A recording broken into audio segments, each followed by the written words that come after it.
ধর্ম যার যার, উৎসব সবার।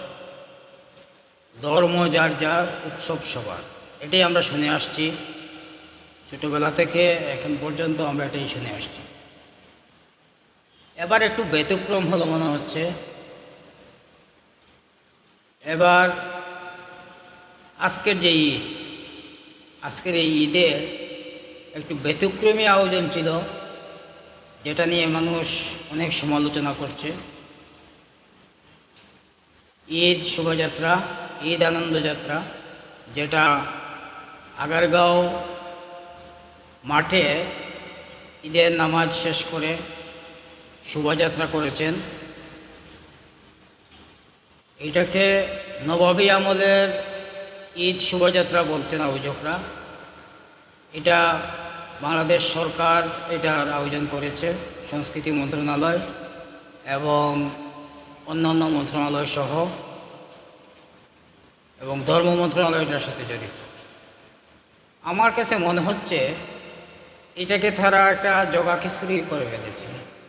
কারণ আমাদের ইসলামের যে সংস্কৃতি, ইসলামের সংস্কৃতিতে এইরকম মূর্তি নিয়ে ডোলডপকি বাজিয়ে আনন্দ বাজনা করে নেচে গিয়ে ঈদ উদযাপন, এটা সম্ভবত আমাদের ইসলামী সংস্কৃতিতে নাই।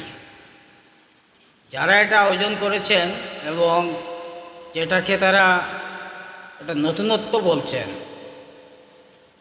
এইটার দেখলাম ঘোড়ার পিছনে উল্টো হয়ে একটা মূর্তি বসে আছে, এবং আমাদের অতি পরিচিত, যাকে বাংলাদেশের মানুষ খুবই ভালোবাসে, সিলেটের কৃতি সন্তান, জামাতের সম্মানিত আমির ডাক্তার শফিকুর রহমান সাহেবের চেহারার আবয় অনুযায়ী একটা মূর্তি তৈরি করেছে, যেটা নিয়ে ব্যাপক সমালোচনা হচ্ছে। আমার বুঝে আসতেছে না যে এটা কেন হচ্ছে বা কেন করা হচ্ছে। আয়োজকরা যদি একটা সন্তোষজনক জবাব দেন, তাহলে হয়তো আমরা এটা নিয়ে অবগত হব। তবুও আমি প্রথম যেটা বলছিলাম,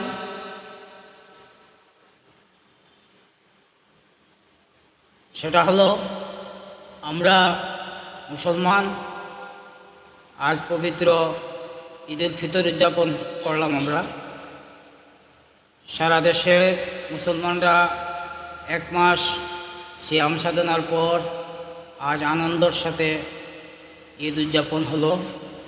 সারা বাংলাদেশব্যাপী প্রতিটা ঈদগাহ ময়দান, জামে মসজিদ সহ বাংলাদেশের মানুষ আজ ঈদের নামাজ আদায় করে আমাদের মধ্যে যে প্রীতি, আমাদের মধ্যে যে বন্ধন, আমাদের ইসলামী যে মূল্যবোধ, এটাকে ছড়িয়ে দেওয়ার জন্যই মূলত ঈদের এই তাৎপর্য। ঈদ উপলক্ষে আমরা আসলে অতি বাড়াবাড়ি করে ফেলি মাঝে মধ্যে। নানানজন নানান মতবাদে বিশ্বাস করে, এটা কোনো বিষয় না। বিষয়টা হলো এই জায়গায় যে আমরা আমাদের যে ইসলামী মূল্যবোধ, এখান থেকে সরে আসছি কিনা। ইসলামী মূল্যবোধের মধ্যে কি আছে?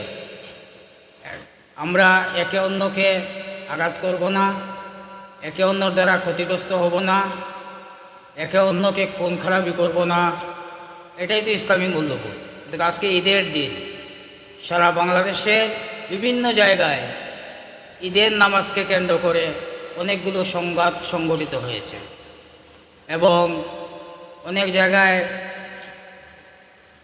নামাজ আদায় করে লাঠিসোঁটা নিয়ে, দেশি অস্ত্র নিয়ে এক মুসলমানের উপর আরেক মুসলমান হামলে করেছে। এটাকে ঈদ বলে? এই সংযম যদি না থাকে, তাহলে আমরা কি মুসলমান হিসেবে নিজেদের যে দায়িত্ব তাকে পালন করতে পারলাম? তবুও আজকের এই ঈদ যেভাবেই পালন হোক না কেন, এই গরমের মধ্যে দেশের মানুষ ঈদ উদযাপন করেছে। ঈদের যে তাৎপর্য, সেই তাৎপর্য অনুযায়ী আমরা আমাদের জীবন পরিচালিত করব, এবং রাজনৈতিক স্থিতিদশা চাই, বাংলাদেশের মানুষ চায় রাজনৈতিকভাবে দেশের একটা স্থিতিশীল অবস্থা তৈরি হোক, মানুষ যাতে তার নিশ্চিন্তে নিরাপত্তার সাথে ব্যবসা বাণিজ্য তার কর্মজীবন পরিচালনা করতে পারে, সেরকম পরিবেশ তৈরি হোক, সেটাই আমাদের কাম্য। সবাই ভালো থাকবেন। আবারও ঈদ মুবারক, ঈদ মুবারক, ঈদ মুবারক।